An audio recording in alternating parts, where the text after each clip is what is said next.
Failing to frame the pregnant wife, Mistress slaps her. The millionaire husband stops her just in time.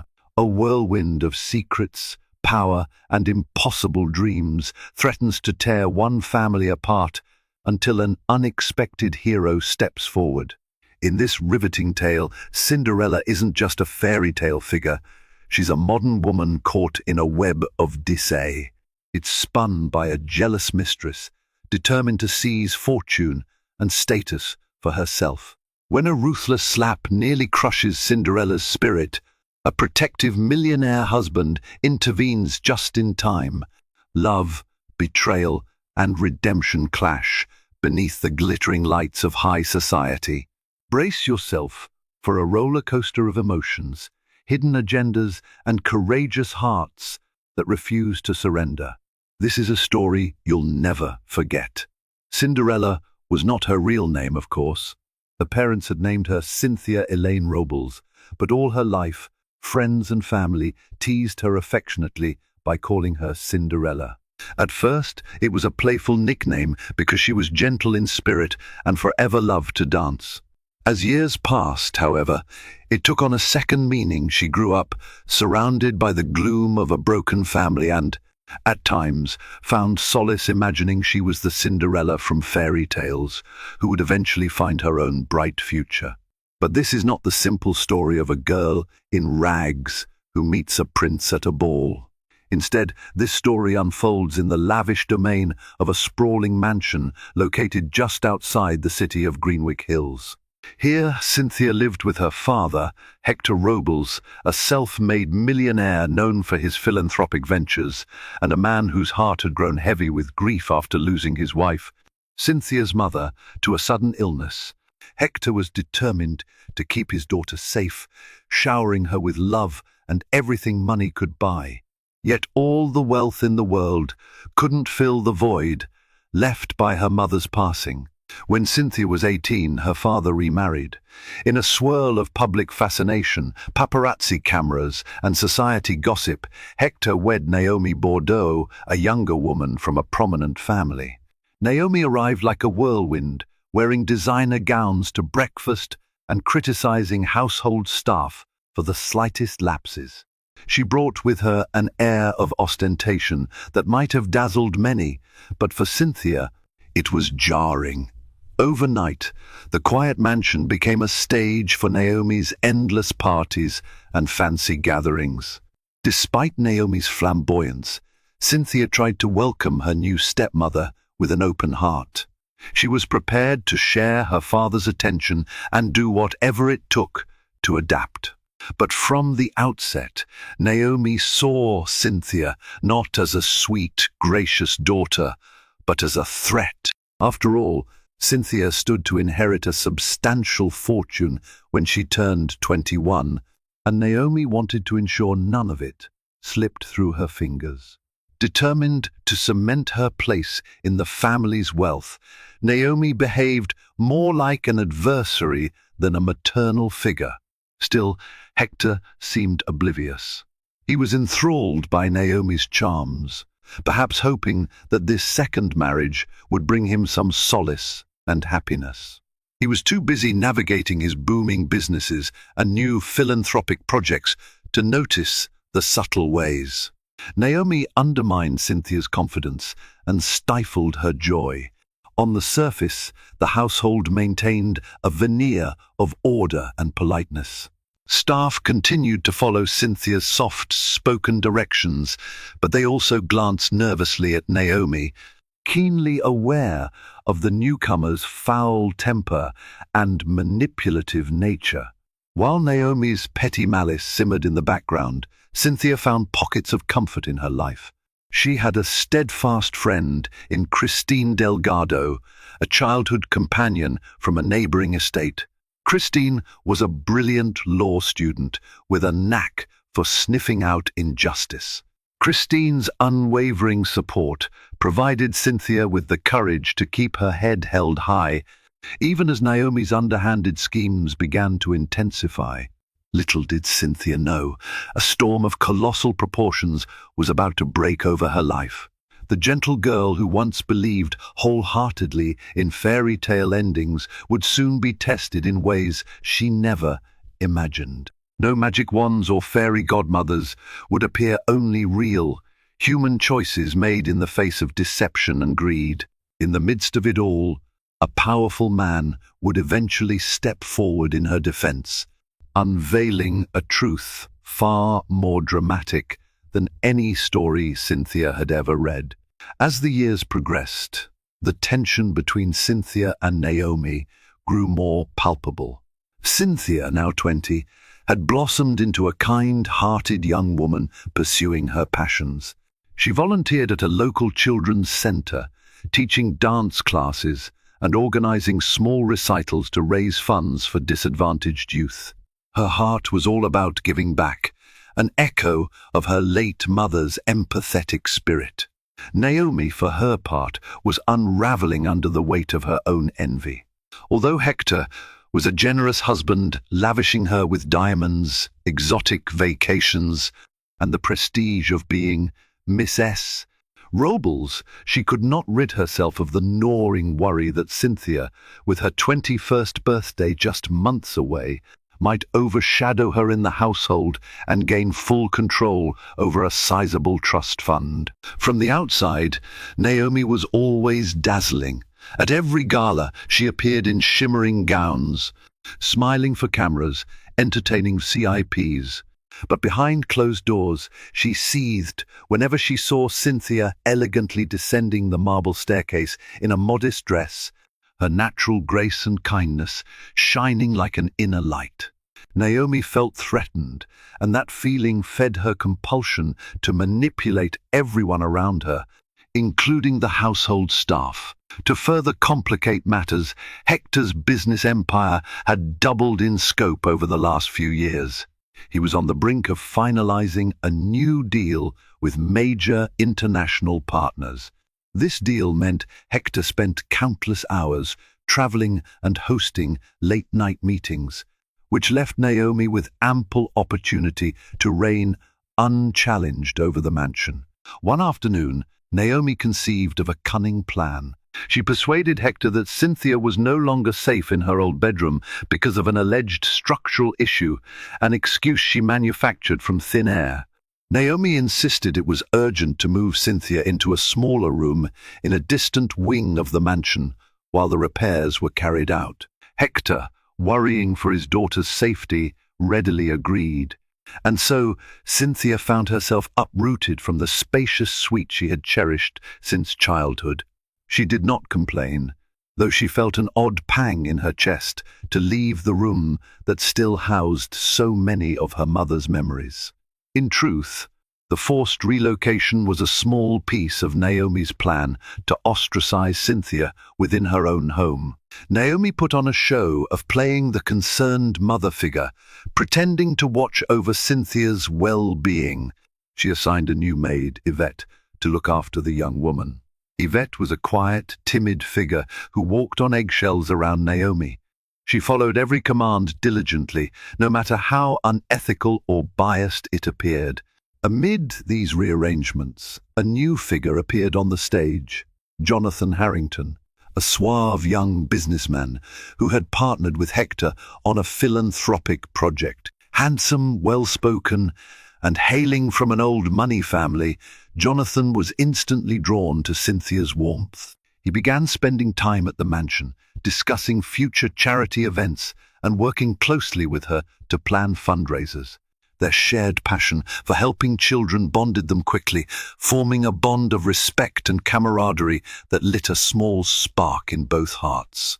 Naomi watched them warily. Jonathan's interest in Cynthia stung her like an open wound. While Naomi had married Hector for security, she still craved validation from any desirable man within arm's reach. But Jonathan seemed uninterested in her carefully orchestrated flirtations, focusing instead on Cynthia's ideas and intelligence. Naomi's jealousy evolved into outright contempt, fueling her determination to destroy Cynthia's reputation if that's what it took to maintain her power. Soon, Naomi's cunning began to expand beyond the walls of the mansion. She started planting subtle rumors among the city's elite, whispering that Cynthia was manipulative, that her sweet demeanor was a carefully staged act. At gala dinners, Naomi would turn to her circle of well-coiffed friends and say, with affected concern, "I love Cynthia, but I worry about her ambition. She seems so eager to prove something." Those who didn't know Cynthia well began to accept Naomi's words at face value. A shadow of suspicion formed over Cynthia's otherwise spotless image, and Cynthia, unsuspecting, continued her life as usual.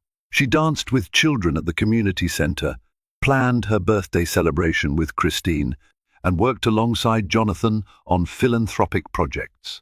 She never imagined that the rug could be pulled out from under her so swiftly, that the stage was being set for a terrible betrayal, one that would test her courage and integrity to their limits. Naomi's grand plan hinged on a singular ambition, turning Hector and the rest of society against Cynthia, leaving Naomi as the sole heir to the family's fortune and the apex of the Robles' social circle. She orchestrated each step carefully, using Yvette as her inside informant and an unsuspecting scapegoat if things went wrong. In the weeks leading up to Cynthia's 21st birthday, Naomi put her manipulative talents to work. She started by implementing strict rules that subtly restricted Cynthia's freedoms. For example, she insisted that Cynthia should stop visiting the children's center alone, claiming it was too dangerous for someone of her status. Naomi also pressured the staff to keep an eye on the young woman's activities, logging her comings and goings in a small notebook. Her excuse? For Cynthia's own safety. But in reality, these logs were meant to create a paper trail Naomi could twist to her advantage, painting Cynthia as reckless or irresponsible if the opportunity arose. One of Naomi's most cunning moves involved intercepting Cynthia's mail. Using the staff under her control, she gained access to letters, bills, and invitations addressed to Cynthia. Whenever something that could potentially damage Cynthia's reputation landed in their mailbox, like a misaddressed letter containing financial details about the trust fund, Naomi quickly claimed it. Accidentally fell into her hands. Then she would twist those details and spread half-truths to undermine Cynthia's character. She even tried to sabotage Cynthia's credit by ordering items in her name and returning them, incurring fees. Though minor in the grand scheme, these small pricks of sabotage were carefully orchestrated acts of war in Naomi's mind. Meanwhile, Christine Delgado noticed odd discrepancies in Cynthia's day-to-day life. Christine was no fool. Law school had taught her to question everything. Why was Cynthia suddenly missing important invitations to charitable events? Why had she started receiving notices for credit card bills she never opened? Christine confronted Cynthia with her suspicions, but Cynthia believed it must all be some big misunderstanding. She couldn't fathom that Naomi might be orchestrating a deliberate campaign to erode her reputation. Then came a pivotal moment, the annual Winter's Grace fundraiser at the Greenwick Grand Hotel. This event was a social apex, attended by the city's wealthiest families, celebrities, and politicians. Hector Robles was slated to give the keynote speech, and both Cynthia and Naomi had parts to play. Cynthia was to perform a choreographed dance with the children from her center, and Naomi would handle public relations and host the after-party. 2 days before the event, Naomi orchestrated a staged scene in the mansion's study. She asked Yvette to slip one of the precious Robles family heirlooms into Cynthia's purse. The plan was simple. Naomi would feign alarm and accuse Cynthia of stealing the heirloom. Naomi knew her stepdaughter's heart was pure and that the charges would be outrageous. But she hoped the shock and scandal would create doubt among onlookers and tarnish Cynthia's name just enough to disrupt her close bond with Hector and Jonathan. On the night of the so-called theft, Naomi put on a theatrical show, searching the entire house with exaggerated alarm. She declared that a diamond-studded necklace, one of Hector's beloved gifts, had gone missing.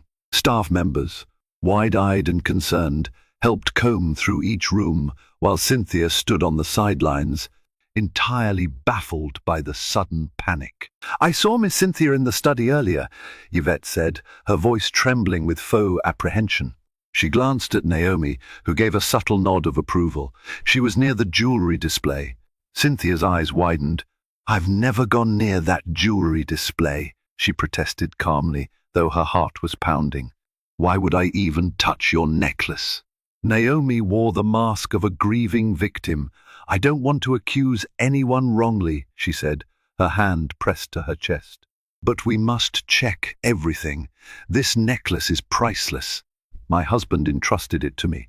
She directed a staff member to search Cynthia's belongings. Within minutes, the missing necklace was found in Cynthia's purse, exactly as Naomi had arranged. A hush fell over the staff. Christine, who happened to be visiting that evening, looked mortified, her suspicion growing by the second. Meanwhile, Cynthia was rendered speechless. She frantically tried to explain that she had no idea how the necklace got there. Yet the cold expressions from Naomi and the staff's uncertain glances weighed heavily in the air. Naomi nearly smirked at her success. The first step of her plan appeared to be unfolding perfectly. But fate had other designs. Hector, who had arrived home early from a business trip, walked into the hallway at the height of the commotion. He found Cynthia clutching the necklace, tears in her eyes, and Naomi standing before her like a righteous avenger. His confusion and concern were evident as he listened to the claims. Though Naomi's performance was convincing, Hector's paternal instinct did not waver. He did not want to leap to conclusions. After all, he had known Cynthia's heart since she was a child. For the moment, the matter ended with Hector demanding that everyone remain calm until he could investigate the situation thoroughly. Naomi had hoped for immediate outrage, but Hector's cautious approach dampened her victory. Still, the plan was in motion. Cynthia was now under suspicion, and Naomi's next steps could be even more destructive. The morning after the staged theft, tensions remained high in the Robles mansion. The staff tiptoed around, unsure whom to believe.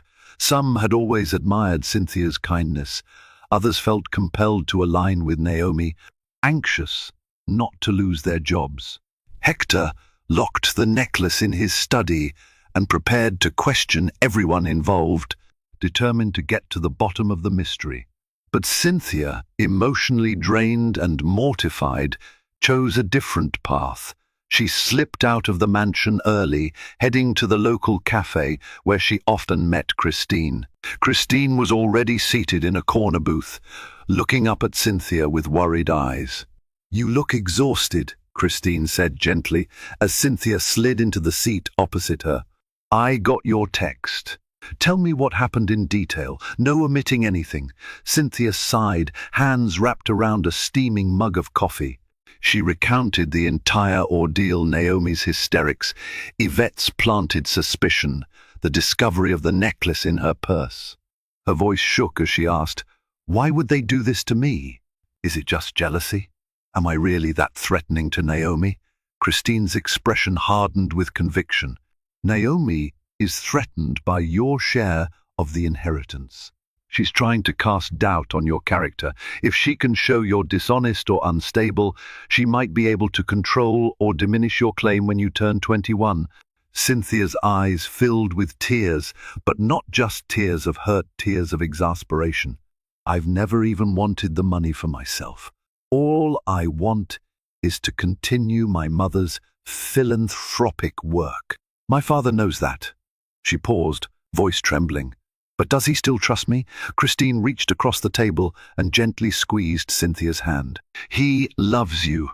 That's different from trusting you, but love has a way of guiding people to do the right thing eventually. Plus, he's a smart man. Naomi might fool some people, but Hector knows who you are at your core.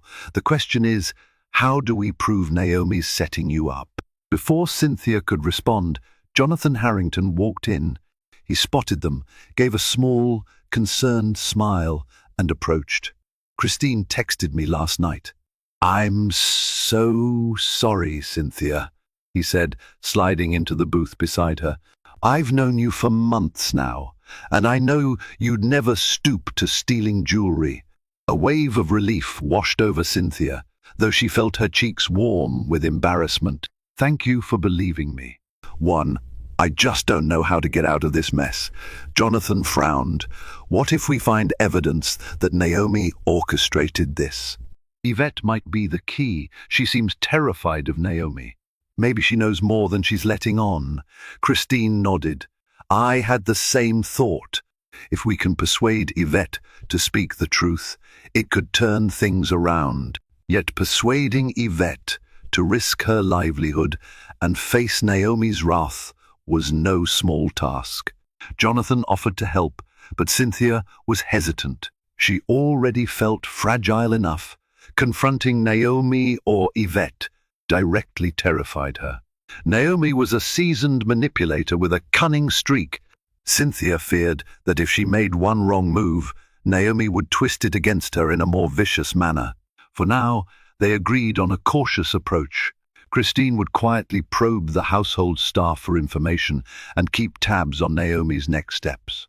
Jonathan would remain supportive, offering his business connections if needed, and Cynthia, she decided she would try to maintain a semblance of normalcy, continue her volunteering, and wait for an opportunity to prove her innocence. Deep down, however, Cynthia was haunted by a nagging fear. Naomi was powerful, connected, and unscrupulous. The woman had already proven her willingness to lie and manipulate. If Naomi could orchestrate a stolen necklace fiasco so convincingly, what else might she be plotting? The unknown possibilities cast a gloomy cloud over the days leading up to Cynthia's milestone birthday. Amid the uncertainty, though, a new resilience began to awaken in Cynthia. She realized she had to rise above her own fears, if not for herself, then for her late mother's legacy and for all the children who depended on her work at the community center. The path ahead looked treacherous, but Cynthia was no shrinking violet. She would press on, holding on to the belief that truth, once uncovered, could be her greatest ally. And so, while Naomi refined her next move, Cynthia and her few loyal companions braced themselves for a battle they had no choice but to fight. Despite the cloud of suspicion around her, Cynthia tried to focus on the upcoming Winter's Grace fundraiser. She trained daily with the children for their dance performance, determined not to let personal turmoil overshadow the charitable cause. The children, blissfully unaware of adult politics, brought a sense of joy and normalcy to her life. Their laughter and excitement reminded her that hope still existed, even in the darkest of times. Meanwhile, Naomi found new ways to tighten her hold. She had a keen sense of when and where to strike, and she now aimed to discredit Cynthia on a larger scale. Naomi had found out through Hector that a journalist from a reputable magazine was writing a feature on the Robles family's philanthropic endeavors. This journalist, Marcus Bellamy, was scheduled to attend the fundraiser and interview the family. Naomi seized the opportunity. She invited Marcus to a private luncheon at the mansion a few days before the fundraiser, ostensibly to help him understand the Robles family dynamic. What he didn't know was that Naomi intended to plant seeds of suspicion against Cynthia. Throughout the luncheon, Naomi waxed lyrical about her philanthropic heart and her concern for Cynthia, who she painted as an emotional, possibly troubled young woman. She meticulously dropped hints about the incident with the missing necklace, carefully omitting mention of any proof of Cynthia's innocence. To maintain an air of fairness, Naomi would sigh dramatically and say, "I love her as my own, but I worry for her." So much pressure can do strange things to a young person. Marcus, in search of a compelling story, couldn't help taking notes. His questions to Naomi revealed a curiosity about the rumored animosity within the family. Sensing an angle, he pressed Naomi for details. Naomi feigned hesitation, as though reluctant to air the family's dirty laundry. In reality, she was thrilled that her narrative was taking shape in a journalist's notebook. After the luncheon, Naomi felt invincible. She was certain that a published piece questioning Cynthia's integrity would damage Cynthia's reputation beyond repair. At best, it would cause enough scandal to isolate Cynthia socially. At worst, it might push Hector to reconsider the terms of Cynthia's inheritance. Naomi saw this as a victory on the horizon. Yet, in the background, Christine quietly gathered information. She studied the staff's behavior, noticing that Yvette appeared increasingly uneasy. On one occasion, Christine overheard Naomi scolding Yvette for some trivial error. Naomi's words were laced with venom. "You'll do as I say, or you'll regret it." Yvette's pale face told Christine everything she needed to know. The young maid was deeply entangled in Naomi's schemes and terrified of the consequences. But how to get Yvette to talk? Christine debated confronting her directly. She toyed with the idea of offering Yvette legal protection or threatening Naomi with a lawsuit for defamation. But everything had to be carefully orchestrated. One misstep could spook Yvette and drive her deeper into Naomi's clutches. Jonathan, on the other hand, made it his mission to stay close to Cynthia. He feared that in a moment of despair, Cynthia might collapse under the weight of the false accusations. He accompanied her to rehearsals, offered moral support, and continued brainstorming ways to expose Naomi. Their shared moments, though often overshadowed by stress, took on a quiet intimacy. They discovered they could trust each other completely, an unspoken bond that was growing steadily, perhaps into something more than friendship. As the days to the fundraiser ticked by, Cynthia found an unexpected wellspring of determination. She refused to let Naomi's campaign destroy her spirit. Late at night, she practiced extra hours with the children, perfecting the dance routine. She wrote personalized thank you notes to donors, ignoring the rumors swirling around her. Her focus on kindness and community work shone like a small candle, defying the darkness that Naomi was so diligently weaving. In a household where every whisper could be a lie and every gesture might be weaponized, Cynthia's steadfast belief in goodness was both her shield and her sword. Little did she know that this unwavering spirit would soon be tested to its breaking point, and that Naomi's next move would bring the conflict to a dramatic crescendo, one that would forever alter the family's course.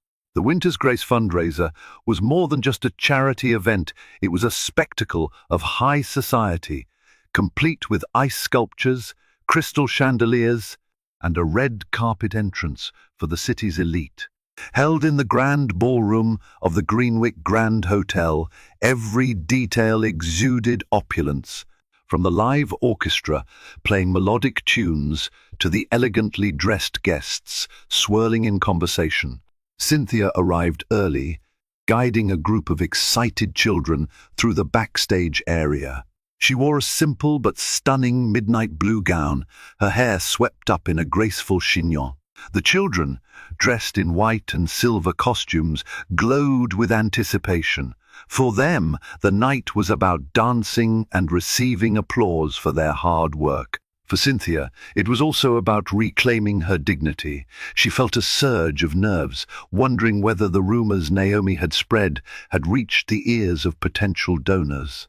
In the main hall, Naomi glided among the guests in a dazzling champagne-colored dress. Her diamond jewelry caught the light with every step she took. She greeted old acquaintances with air kisses and polite smiles, deftly weaving a tapestry of social connections around her.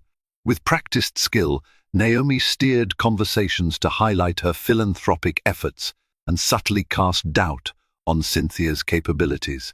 She was determined to dominate the spotlight, ensuring that any mention of Cynthia came laced with insinuation.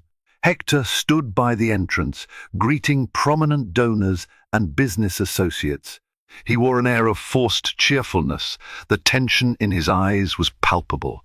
He had yet to fully unravel the mystery of the missing necklace, and the unpleasant suspicions weighed on him. Still, he put on a brave face, determined to make this event a success for the Children's Center and his other charitable causes. Close by, Jonathan Harrington mingled with fellow entrepreneurs, always keeping one eye on Cynthia. He admired her resilience. Even under the scrutiny of these powerful, sometimes judgmental guests, she conducted herself with grace and a genuine smile. If only the world could see the purity of her heart, all of Naomi's slander would vanish like mist in sunlight. The orchestra struck its opening notes. Guests drifted toward their seats, preparing for the evening's presentations. Eventually, Hector took the stage to deliver his welcome address, emphasizing the importance of community support. Then he introduced the children's dance, calling Cynthia to join them on stage. Cynthia took a deep breath, stepping into the spotlight with the children around her. Their performance was magical. The dance told a story of hope, of children finding warmth and joy in a cold world. Cynthia moved with an elegance that left the audience spellbound. She guided the little ones with gentle nudges and smiles, ensuring they were synchronized and confident. By the time the final note faded, the crowd erupted into applause. For a brief, shining moment, all of Cynthia's anxieties melted away. Yet, backstage, a tempest brewed. Naomi had arranged for Yvette to slip away from the hotel and return to the mansion. Her orders were clear. She wanted Yvette to retrieve something from Cynthia's room, something that would cast Cynthia in a grievous light if revealed at the fundraiser. Naomi had discovered an old journal in which Cynthia had, years ago, written about her struggles with depression after her mother's death. Naomi planned to twist those vulnerable confessions into proof of Cynthia's instability, exploiting her emotional turmoil as evidence that Cynthia was prone to deceit and theft. But Naomi's plan took an unexpected turn.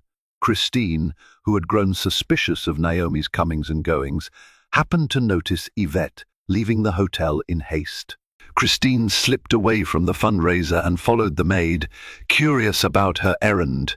When Yvette arrived at the mansion, Christine waited in the shadows, watching carefully. Through a window, she saw Yvette rummaging through Cynthia's belongings until she found the worn, leather-bound journal. Christine's heart sank. She quickly deduced Naomi's intention to humiliate Cynthia in the most personal and devastating way. Back at the fundraiser, Cynthia was greeted by enthusiastic compliments and appreciative donors. Yet Naomi smiled coldly, a cat-like triumph glimmering in her eyes. She knew that once Yvette returned with the journal, she would have all the ammunition she needed to publicly shame Cynthia. Naomi imagined unveiling a few pages under the guise of concern right in front of Marcus Bellamy, the journalist.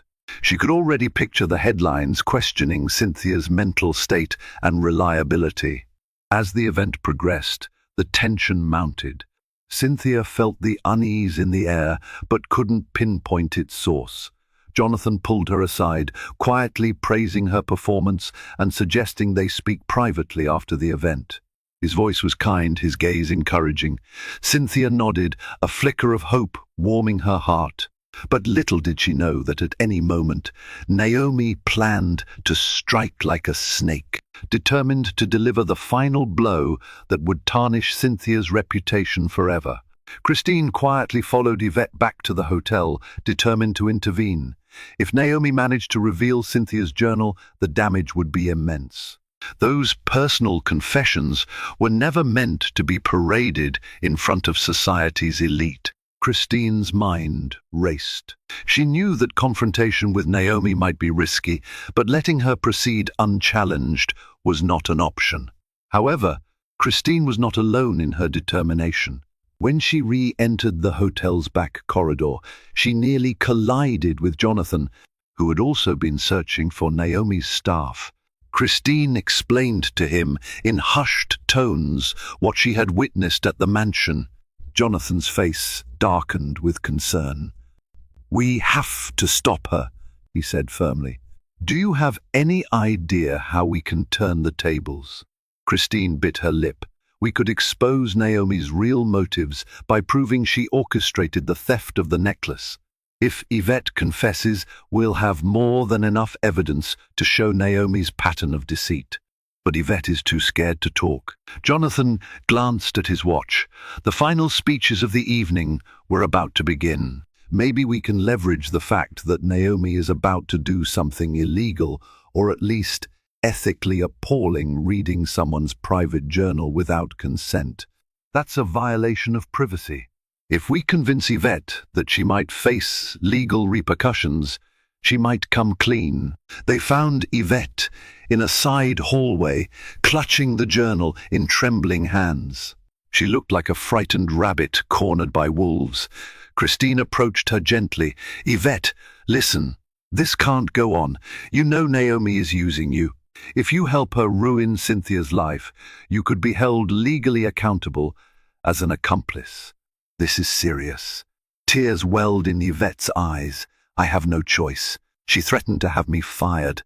My mother needs medical treatment, and my paycheck goes to her care," Naomi said. She trailed off, unable to finish. Her shoulders shook with silent sobs. Jonathan softened his voice.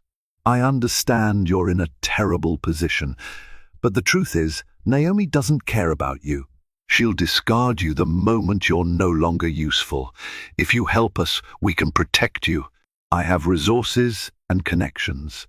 We can ensure Naomi can't just sweep you aside." Yvette blinked through her tears, torn between fear and the longing to be free from Naomi's grasp.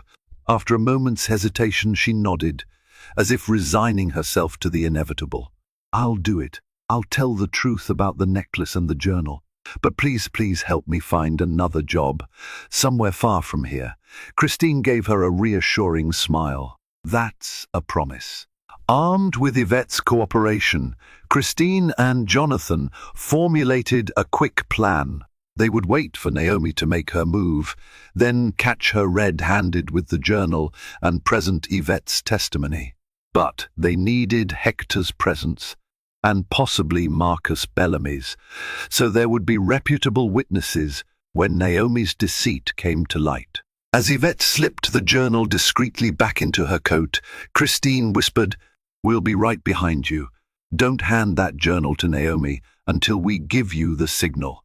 We want everyone to see who's really behind this." The trio parted ways, each feeling the weight of what was about to unfold. Yvette would head toward the ballroom, with Christine and Jonathan shadowing her from a safe distance. Once Naomi presented her false story to the crowd or the journalist, they would confront her. The stakes were high. Either Naomi's plan would shatter, or her cunning would outmaneuver them yet again. Cynthia, meanwhile, stood at the edge of the ballroom, blissfully unaware of the machinations happening in the corridors. She was chatting with some patrons who praised her performance. Soon, Hector would give his closing remarks, and the event would wind down. The night seemed poised to end on a note of success for the fundraiser, but for Cynthia and Naomi, the final act of this drama was just about to begin.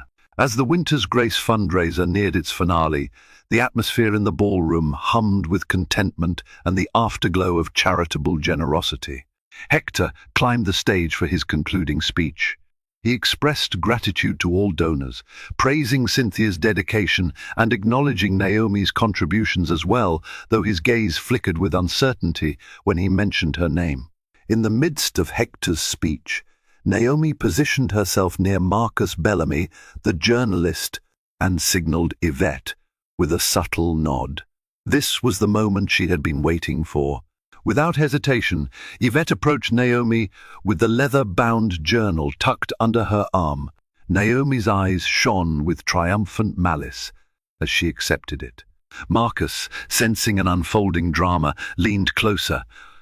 "What's that?" he asked, curiosity laced with intrigue. Naomi feigned reluctance, clutching the journal as though it were a burning coal. "It's something of Cynthia's," she said softly, "a personal diary. I've just learned that it might contain some troubling entries." "I'm torn, Mr. Bellamy. On one hand, I want to respect her privacy. On the other, I feel it's my duty to ensure the truth comes out, especially since there are rumors about a stolen necklace." Her voice trembled artfully, as if she truly were a mother figure worried about a troubled child. Marcus raised his eyebrows, hooking onto her every word. Nearby guests also began to perk up, sensing the shift in energy. In that tense moment, Jonathan and Christine stepped forward, flanking Naomi.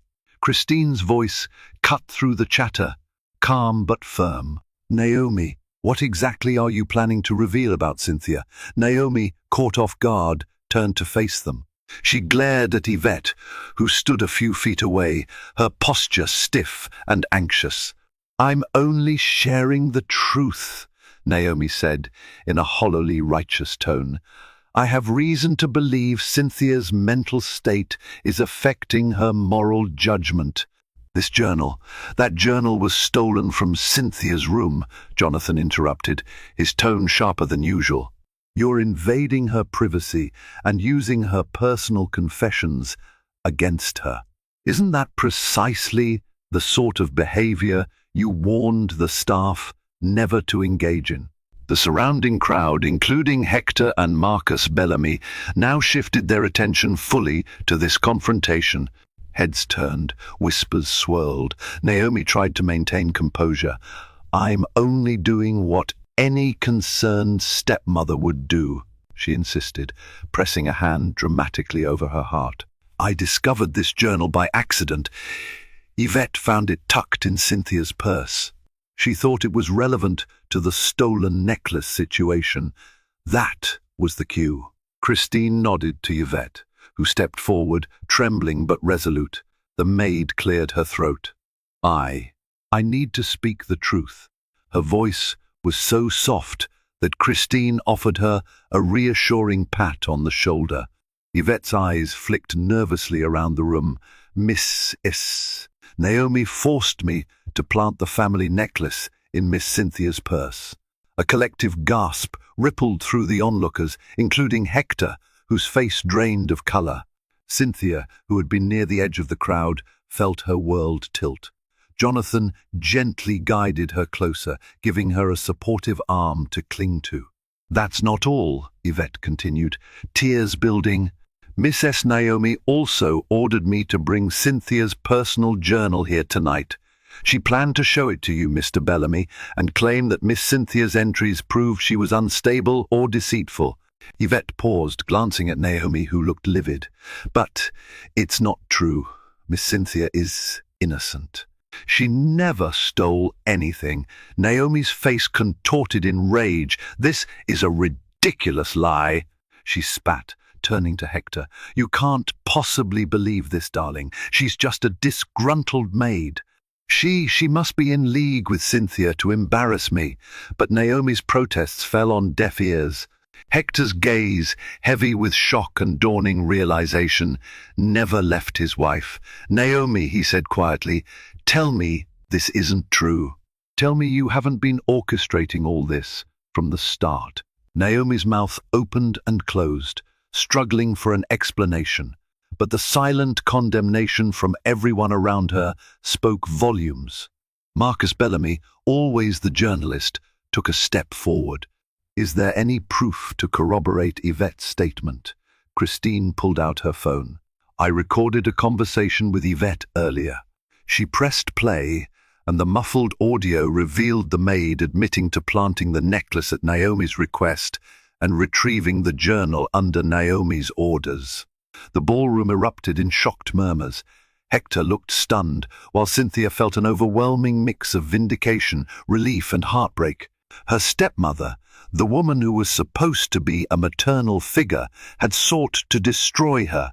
Naomi, seeing her carefully built facade crumble, let desperation take over.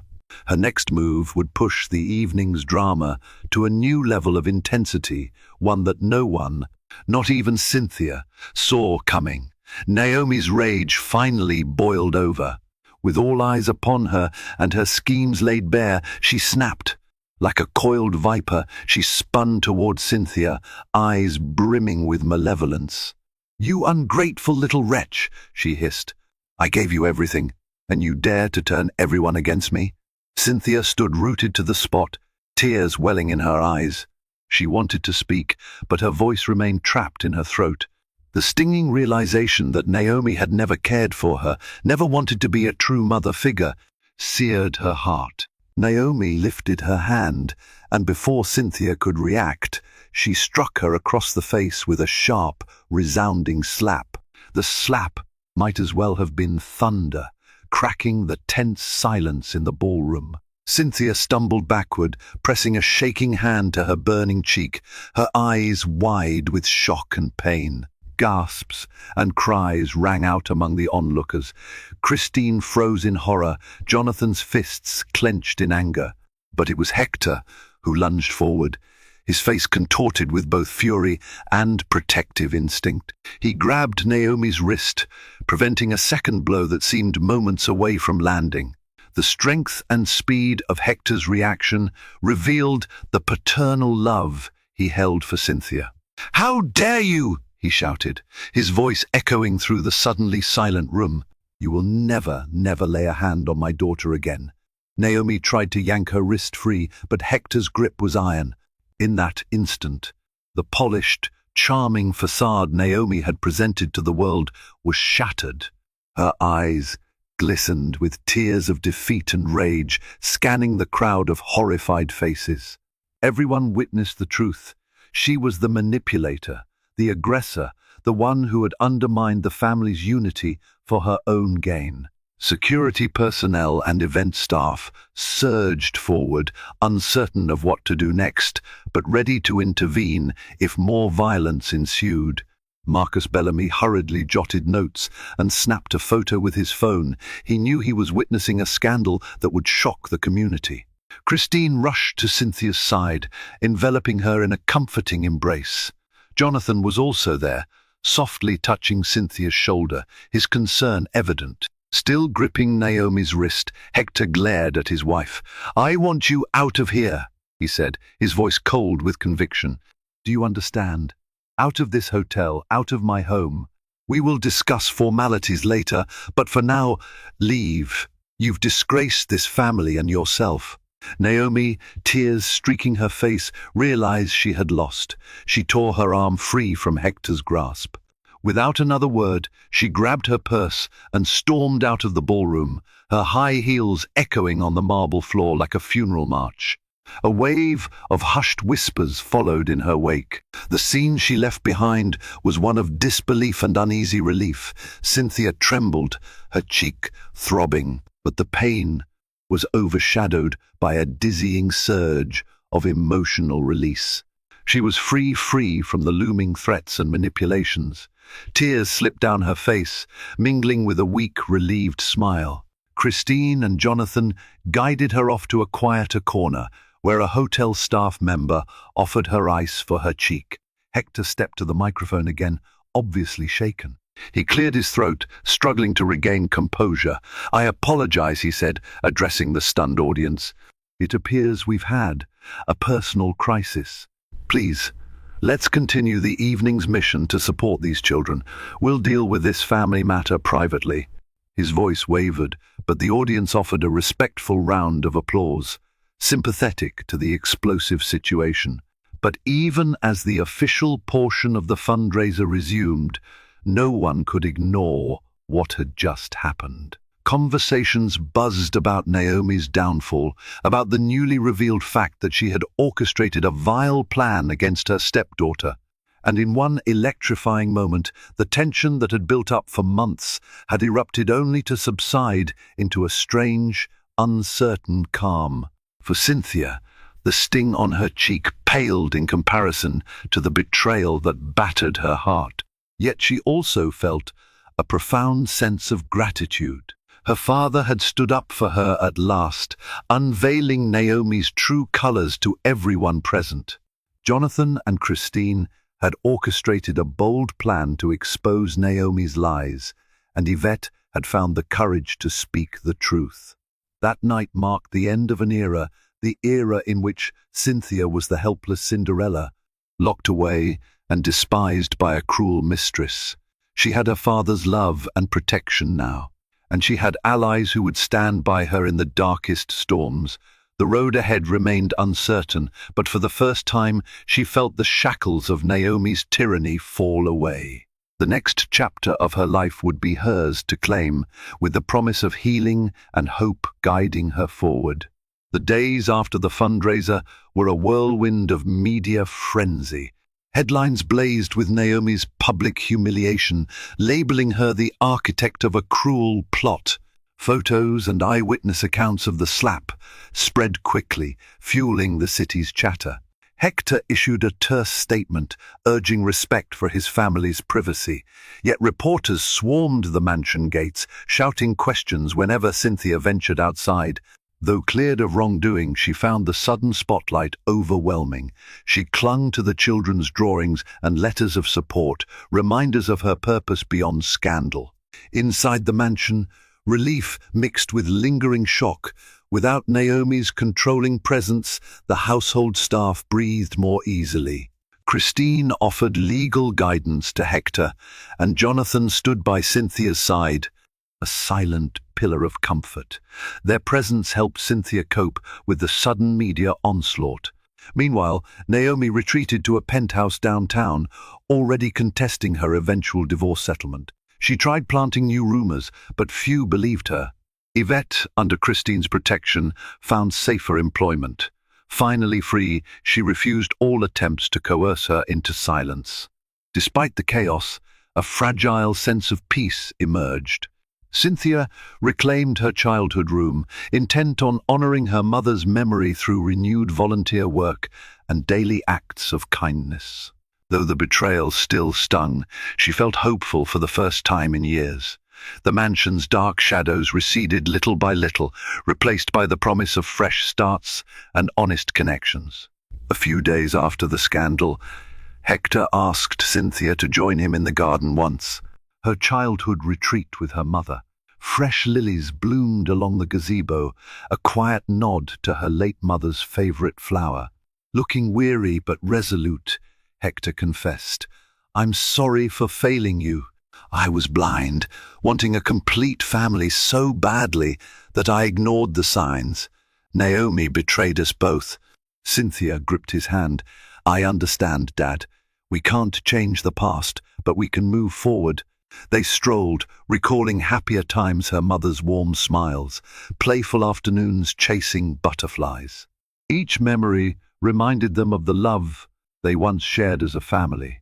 Hector then revealed he was filing for divorce and revising Cynthia's inheritance, so she'd have complete control once she turned 21. Touched, Cynthia accepted with a tremulous smile. "I'll use it wisely in Mom's memory." They embraced, letting forgiveness outweigh bitterness. Leaving the gazebo, father and daughter stepped into the mansion side by side, hearts lighter, certain that honesty and unity would guide the family's future. Cynthia's 21st birthday dawned with warm sunlight streaming through her bedroom windows. Instead of a grand affair, she chose a simple, heartfelt gathering in the mansion's main hall, decorated in soft pastels, fresh flowers, and a few cherished photos of her late mother. Friends and staff arrived early, eager to celebrate a day that felt more like a homecoming than a party. The children from the community center performed a short dance, delighting everyone with their energy. Christine helped coordinate the event, ensuring every detail glowed with sincerity. Even Yvette quietly joined, smiling shyly at Cynthia. When Jonathan presented a bouquet of lavender roses matching Cynthia's dress, her cheeks warmed with an unspoken tenderness. Hector, looking rested after their recent trials, offered a moving toast, praising his daughter's resilience. Tearfully, Cynthia cut a small, elegant cake, wishing for hope and peace in the days ahead. As she danced with Jonathan in the softly lit hall, Cynthia felt the weight of old burdens fade. No longer trapped by Naomi's manipulations, she embraced a future guided by genuine bonds and compassion. The mansion that once echoed with discord now filled with laughter and renewed promise, marking the dawn of a new, happier chapter in Cynthia's life. A month after Cynthia's birthday celebration, the Robles mansion settled into a tranquil new rhythm. The once constant press attention had faded, allowing Cynthia and Hector to resume more regular routines. Yvette's replacement, a cheerful housekeeper named Rosa, filled the halls with a sense of optimism. Even the household staff, who had weathered Naomi's storm, seemed lighter in spirit, relieved to be free of daily manipulations. Naomi, now barred from the mansion, had escalated her legal demands, attempting to claim a generous share of Hector's wealth. She threatened to release incriminating, though fabricated information to tabloids if she did not receive a substantial settlement. Hector's lawyers, however, were well prepared. They possessed a trove of evidence of Naomi's deceit, including recorded testimony from Yvette. The truth had a powerful way of repelling false allegations. Moreover, Christine Delgado took an active role behind the scenes, advising Hector's legal team. She carefully compiled timelines of Naomi's misconduct, pairing them with text messages, audio recordings, and testimony from staff. Each piece of evidence chipped away at Naomi's case. In the end, Hector's lawyers negotiated a settlement that fell far below Naomi's initial demands. While she received a modest sum to expedite her departure, it wasn't enough to sustain her luxurious tastes indefinitely. During this period, Cynthia spent her time and resources remodeling part of the mansion into a creative art space for children. The new Elaine wing, named after Cynthia's mother, included rooms for dance lessons, art workshops, and small concerts. Generous donations poured in from sponsors who admired Cynthia's resilience and genuine philanthropic spirit. She also extended partnerships to other community organizations, forging a network of support for underprivileged youth. Word of Cynthia's dedication and warmth spread beyond the city limits. Invitations arrived for her to speak at charity luncheons and youth events. She approached each opportunity with humility, focusing on the children's needs rather than her own dramatic backstory. Yet many attendees were curious about her personal journey, seeing in her a modern-day Cinderella who had overcome adversity without losing her compassionate nature. Meanwhile, Jonathan Harrington assumed a quieter, more intimate role in Cynthia's life. He proved indispensable in handling the expansion of her projects, connecting her with philanthropic circles eager to invest in community building. In the evenings, after long days of planning and budgeting, Jonathan and Cynthia would stroll through the garden, discussing not just business, but also sharing hopes for the future. Their relationship blossomed into a tender romance, one nurtured by mutual respect and a shared vision of helping others. On a crisp autumn morning, they stood together at the threshold of the Elaine wing, preparing for the official ribbon-cutting ceremony. Hector was inside, greeting guests and donors, while Christine helped coordinate last-minute details. Cynthia held the large, ceremonial scissors, her hand brushing lightly against Jonathan's. In the hush before the festivities, he smiled at her, eyes brimming with admiration. "Your mother would be so proud of you," he said. Cynthia felt her heart swell with gratitude for her father's love, for Christine's unwavering friendship, for Jonathan's gentleness, and for the simple fact that she had found her voice amidst the chaos. With a confident snip, she cut the ribbon, signaling the start of a new era. Applause erupted, and children rushed in, eager to explore the bright, art-filled space that would soon hold their laughter and creativity. And in that moment, the shadows of Naomi's treachery felt like a distant memory. Cynthia realized she had claimed her story, forging a life guided by compassion and resilience. No longer was she the timid Cinderella waiting for rescue. She had rescued herself by choosing truth, by trusting her allies, and by never letting bitterness eclipse her generous heart. The future, however uncertain, now seemed filled with brilliant possibilities waiting to be embraced. Thank you for journeying with us through the twists and turns of Cynthia's modern Cinderella story. In a whirlwind of betrayal, heartbreak, and final redemption, she emerged not just a survivor, but a champion for truth and kindness. We witnessed how one determined spirit, supported by loyal friends and family, can stand strong against the most cunning manipulations. And in the end, good prevailed not through magic wands or fairy godmothers, but through courage, integrity, and steadfast love.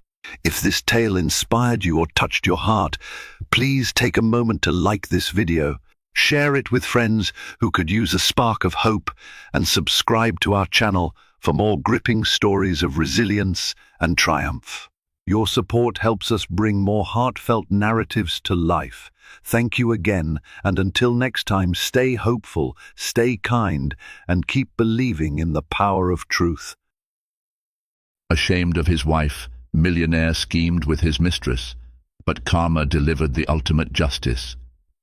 You think you know the person lying next to you every night, don't you? But what if the love of your life, the one you trusted the most, was hiding a plan so sinister it could destroy you completely? This is the chilling story of a wife who uncovered the ultimate betrayal, a scheme so dark it shook her entire world. But here's the twist. She didn't crumble. She fought back in ways no one expected, and the ending, it will leave you speechless. The wineglass trembled slightly in Henry Whitmore's hand as he stared out the floor-to-ceiling window of his Manhattan penthouse. The city shimmered below, alive with ambition and endless possibilities. It was the life he had always dreamed of, a life he had fought tooth and nail to achieve. But as his gaze drifted to the dim reflection in the glass, it wasn't the glittering skyline or his tailored suit that captured his attention. It was Emma. She stood behind him, her figure softened by the warm glow of the kitchen light. Her hair was tied back in a loose ponytail, and she wore a simple sweater with faded jeans. Emma, his wife of 7 years, the woman who had stood by him through every failure and heartbreak. Yet now, as he watched her hum softly to herself while chopping vegetables, an ache of dissatisfaction coiled in his chest. She didn't belong here. "Dinner's almost ready," Emma said, her voice cutting through the thick silence. She turned to smile at him, her eyes filled with a warmth that Henry hadn't seen in years, or perhaps hadn't noticed. "Take your time," he replied, his tone clipped, distracted. He swirled the wine in his glass, avoiding her gaze. Emma paused, sensing his mood. "You've been quiet lately. Is something wrong?" Wrong. The word hung in the air like a challenge. How could he explain the growing chasm between them, the gnawing shame that surfaced whenever she joined him at events filled with his high-profile clients and their glamorous partners? She wasn't the polished, sophisticated woman they expected to see on his arm. She was ordinary. "No," he lied, his voice as hollow as the excuses he'd been making for weeks. "Just work. The investors are getting restless." Emma's face softened with understanding. "You've been working so hard, Henry. I know how much this project means to you." She crossed the room and placed a hand on his arm. "But don't forget, I'm here for you. Always." Her touch sent a wave of guilt crashing over him, but he quickly brushed it aside. "I know," he said, forcing a smile that didn't reach his eyes. Later that evening, as Emma cleared the table and began washing the dishes, Henry retreated to his study.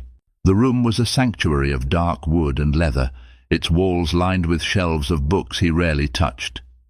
He poured himself another glass of wine and sat at his desk, staring at the stack of papers in front of him. But it wasn't the contracts or financial reports that occupied his mind. It was Victoria.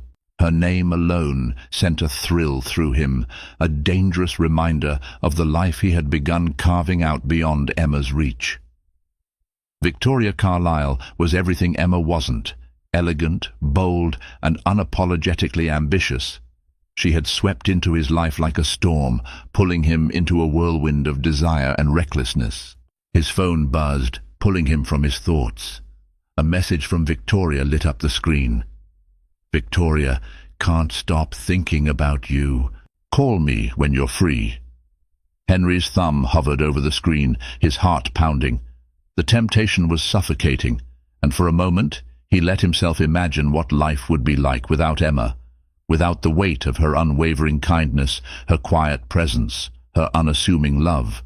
He closed his eyes, leaning back in his chair. This wasn't just about desire or status, it was about freedom. The freedom to be the man he thought he needed to be, untethered by the woman who had once been his anchor, but now felt like an anchor dragging him down. In the kitchen, Emma wiped her hands on a dish towel and glanced at the clock. The evening stretched on, the quietness of their home punctuated only by the faint hum of the dishwasher. She had noticed the shift in Henry, the distance growing between them like a shadow she couldn't escape. Her eyes wandered to a framed photo on the counter, taken years ago during a road trip to the mountains. Henry's arm was wrapped around her, his smile wide and genuine. She traced a finger over his face, a lump forming in her throat. "Where did we go?" she whispered to herself.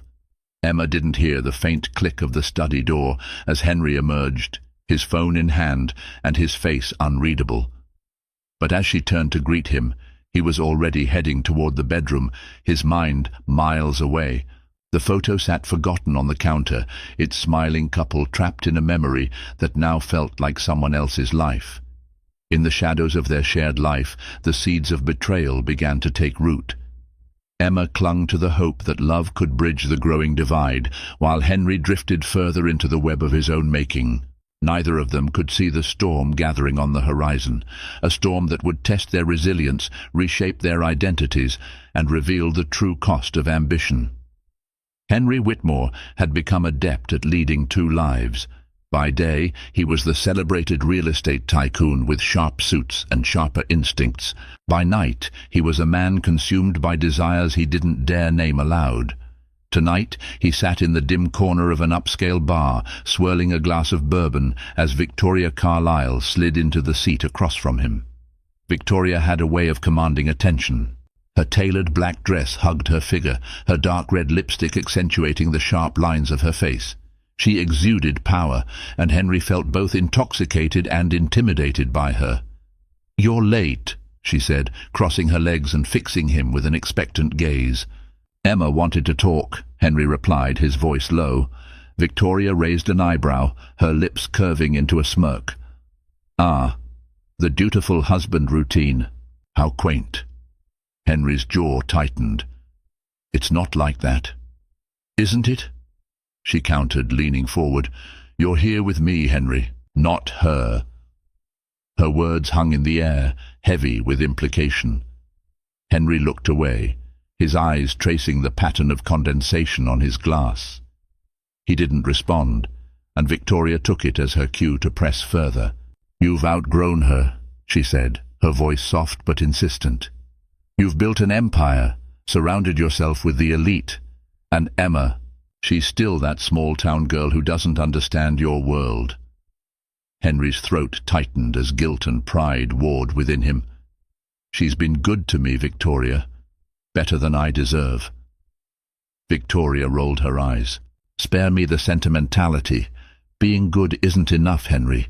You need someone who matches your ambition, someone who complements your success." She reached across the table, her manicured fingers brushing against his hand. "You need me." For a moment, Henry let himself believe her. Victoria's confidence was magnetic, her ambition a mirror of his own. With her, he felt invincible, a man destined for greatness. But then a flicker of doubt crept in, unbidden and unwelcome. "Have you thought about what we discussed?" Victoria asked, her voice dropping to a whisper. Henry hesitated. He knew exactly what she meant, but saying it out loud would make it real. "You mean eliminating her?" Victoria said bluntly, her eyes glinting with cold determination. "We've been over this, Henry. If she's out of the picture, there's nothing holding you back. No messy divorce, no splitting assets, just freedom." Back at their penthouse, Emma sat alone in the living room, a book resting on her lap. She had tried to focus on the words, but her mind kept drifting to Henry. He had become more distant lately, his absences longer and his excuses thinner. The air in the apartment felt heavier, as if it held secrets she couldn't yet uncover. Emma glanced at her phone, hoping for a message, a sign that Henry was thinking of her. Instead, the screen remained blank. Sighing, she set the phone down and rose to her feet. As she walked toward the bedroom, her eyes caught on the corner of Henry's desk. It was cluttered with papers, something he usually avoided. A small leather-bound notebook peeked out from beneath the stack. Emma hesitated. She had never been one to invade Henry's privacy, but tonight a quiet desperation drove her forward. She reached for the notebook, her fingers trembling as she flipped it open. The pages were filled with sketches and notes for his latest project, but tucked between them was a folded piece of paper. Emma unfolded it carefully, her breath catching as she read the name at the top, Victoria Carlyle. The note was brief, a list of appointments and expenses written in Henry's handwriting. Beneath it, a message in red ink read, "Meet to discuss the plan. No mistakes." Emma's heart raced as she tried to make sense of it. The name was unfamiliar, but the context was clear enough. Henry was meeting someone behind her back. Her grip tightened on the paper, and for the first time, anger bubbled to the surface. She had always trusted him, always believed in the man who had once been her everything. But now, doubts began to creep in, whispering questions she couldn't ignore. Who was Victoria? And what was this plan they were discussing? Henry returned home late that night, the scent of bourbon lingering on his breath. Emma was already in bed, or so he thought. As he quietly slipped into the bedroom, he found her sitting up, her expression unreadable. "You're late," she said, her tone carefully neutral. "Work ran over," Henry replied, loosening his tie. Emma nodded but said nothing more. She watched him as he moved about the room, her mind racing with the possibilities. Should she confront him? Demand answers? Or was it better to wait, to gather more evidence before acting? As Henry climbed into bed beside her, Emma turned off the light. In the darkness they lay side by side, inches apart yet miles away. The silence between them was deafening, a fragile truce masking the storm brewing beneath the surface. Emma vowed to uncover the truth, while Henry wrestled with the weight of his own deceit. And somewhere in the city, Victoria smiled to herself, confident that her plan was already in motion.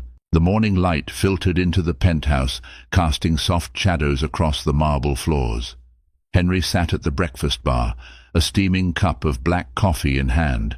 He scrolled through his phone, his brow furrowed as he read the latest market reports. Across from him, Emma quietly prepared her own tea, her movements slow and deliberate. The silence was palpable, heavier than usual. Emma stole glances at him, her mind churning with thoughts of the note she'd found the night before. Her fingers itched to confront him, to demand answers, but she held back. Not yet. She needed more. "I'll be late tonight," Henry said, breaking the silence without looking up. "Another meeting?" Emma asked, her voice light but laced with an undertone of curiosity. Henry hesitated, sensing the shift in her tone. "Yes, just some final touches on the Midtown project." Emma nodded, biting the inside of her cheek to keep from pressing further. "Of course," she murmured, setting her cup down with a soft clink. "You've been working so hard lately." Her words, though kind, felt like a dagger in Henry's chest. He swallowed the lump in his throat and stood abruptly. "I should go. I've got a lot to handle today." He kissed her on the cheek, quick, perfunctory, and devoid of warmth, before grabbing his coat and heading for the door. Emma watched him leave, her tea growing cold in her hands. As the door clicked shut, she exhaled deeply, a mix of relief and anxiety flooding her chest. Today, she decided, would be the day she started uncovering the truth.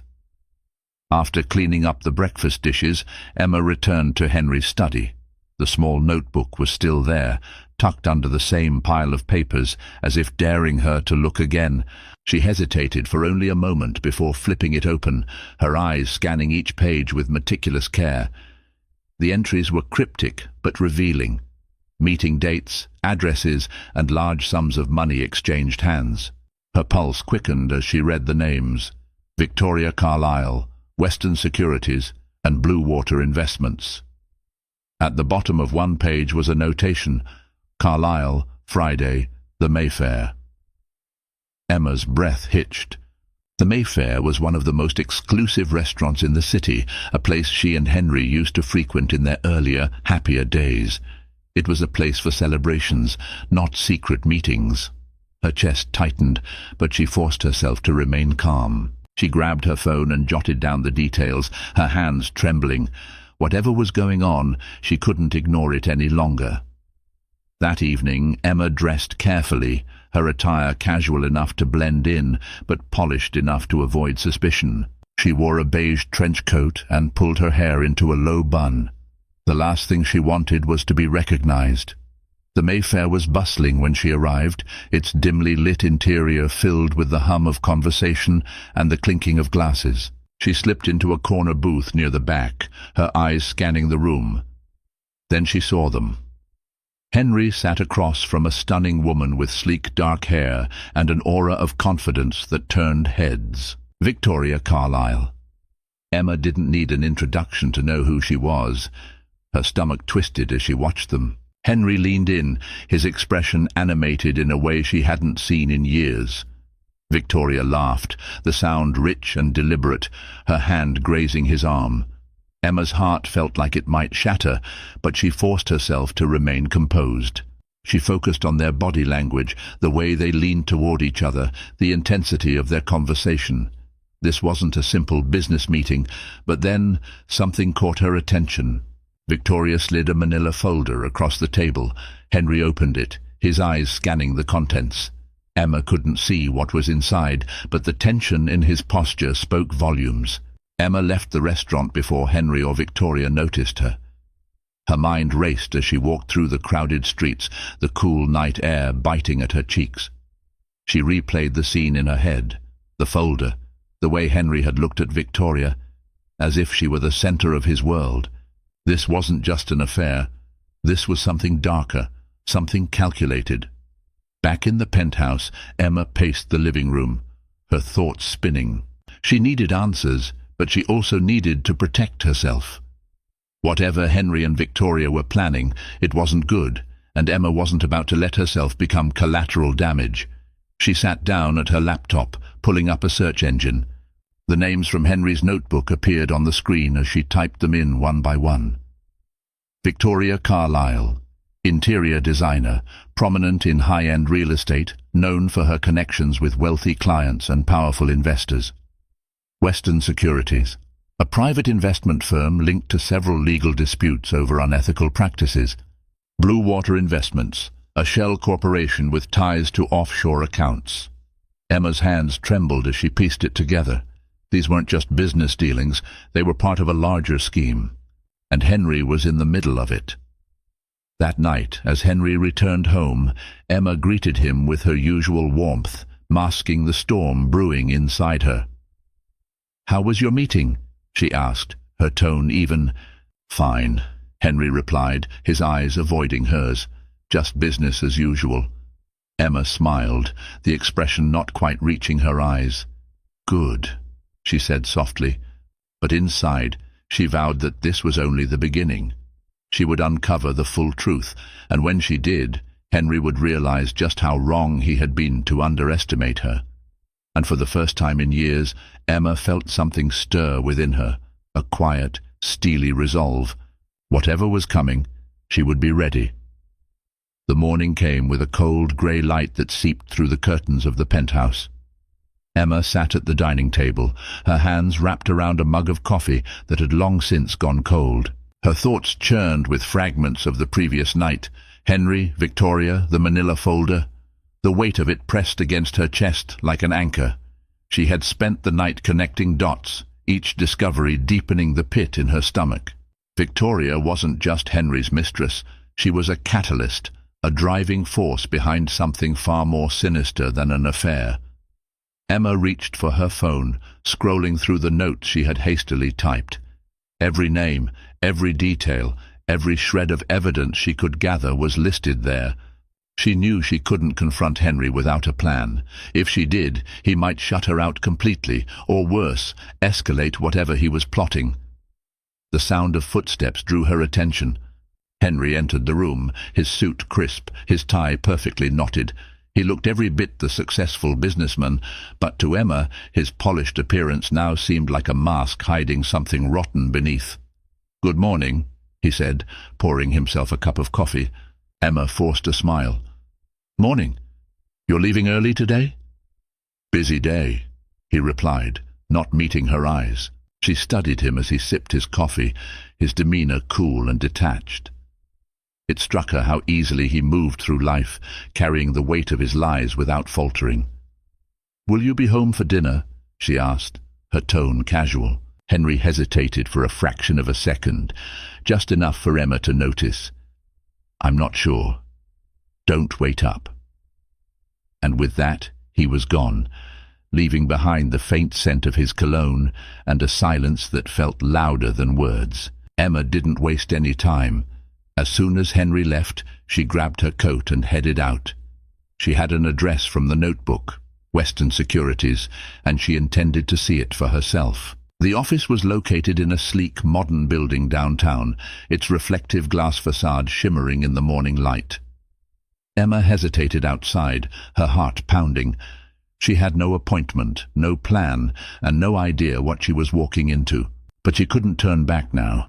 Inside, the air was crisp and sterile, the scent of polished wood and fresh flowers permeating the lobby. A young receptionist greeted her with a professional smile. "Good morning. How can I help you?" Emma cleared her throat, her mind racing. "I'm here to see Mr. Weston. It's regarding a personal matter." The receptionist frowned slightly. "Mr. Weston is very busy. Do you have an appointment?"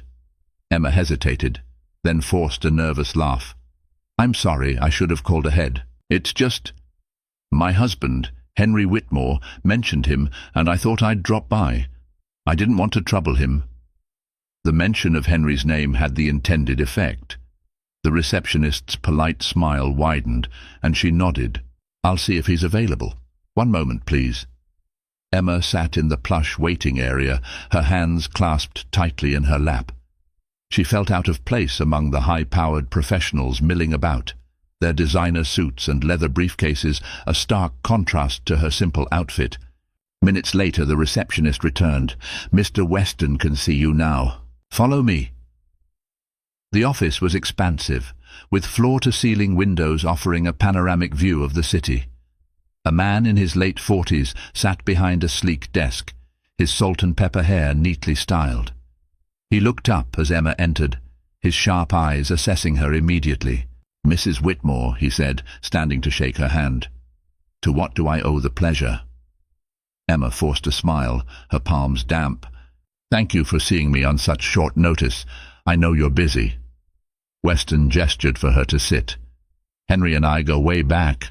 Any friend of his is a friend of mine. What can I do for you?" Emma's mind raced. She couldn't risk revealing too much, but she needed answers. "Henry's been working so hard on the Midtown project. He mentioned your name a few times, and I just wanted to thank you personally for supporting him. It means so much to us." Weston's expression softened slightly, but there was a flicker of something in his eyes. Caution, perhaps, or curiosity. "Henry's a brilliant man. The Midtown project is ambitious, but I have no doubt he'll see it through." Emma leaned forward slightly, feigning interest. "He's always been ambitious. But I do worry sometimes about the pressure. Is everything going smoothly?" Weston hesitated, his gaze narrowing slightly. "Why do you ask?" Emma's heart pounded, but she kept her expression neutral. "No reason, really. He's just been so preoccupied lately. I wondered if there was anything I could do to support him." Weston's smile was tight. "Henry doesn't need much support. He's resourceful." The conversation was going nowhere, and Emma could feel the man's patience thinning. She stood, extending her hand again. "Thank you for your time, Mr. Weston. I won't keep you any longer." Weston shook her hand, his grip firm. "Of course. Give Henry my regards." As Emma left the building, her mind reeled. Weston had been careful with his words, but his guarded demeanor confirmed her suspicions. Whatever was happening, it wasn't just business. That evening, Emma sat in the living room, her laptop open on the coffee table. She had spent hours researching Weston Securities and its connections, piecing together a web of shady dealings and questionable partnerships. The sound of the front door opening made her jump. Henry stepped inside, his tie loosened and his expression weary. "You're still up," he said, glancing at the laptop. "I couldn't sleep," Emma replied, closing the screen. Henry nodded, his gaze lingering on her for a moment. "You've been quiet lately." "So have you," Emma said softly, her tone laced with meaning. Henry frowned, but didn't respond. Instead, he poured himself a drink and disappeared into his study, leaving Emma alone with her thoughts. As the hours ticked by, Emma sat in the darkness, her resolve hardening. She didn't know what the next step would be, but she knew one thing for certain. Henry's lies were unraveling, and soon he would have no place to hide. The walls of their marriage were crumbling, and neither Henry nor Emma could see the full extent of the damage. But as Emma stared out the window at the city lights, she felt a spark of determination ignite within her. Whatever Henry and Victoria were planning, she would find a way to stop it. And when the truth came to light, she vowed she would be ready. The following morning, the tension in the Whitmore household was almost tangible. Emma moved about the kitchen with deliberate calm, her hands steady as she prepared a simple breakfast. Henry sat at the dining table, his eyes fixed on his phone, the soft glow of the screen reflecting the furrow in his brow. "Toast or eggs?" Emma asked, her voice neutral. "Just coffee," Henry muttered without looking up. She poured his coffee and set it on the table, stealing a glance at him. He looked tired, distracted, yet something about his posture suggested he was tightly wound, like a spring ready to snap. "Busy day?" she asked, sitting across from him with her own cup of tea. Henry hesitated, then nodded. "A lot on my plate. Meetings, calls, the usual." Emma took a slow sip of her tea, her eyes never leaving him. "I'm sure it'll all go smoothly. You always manage to handle things." The comment was innocuous enough, but Henry stiffened, his fingers tightening around the handle of his mug. He glanced at her, his expression unreadable, before returning his attention to his phone. "Yeah," he said absently.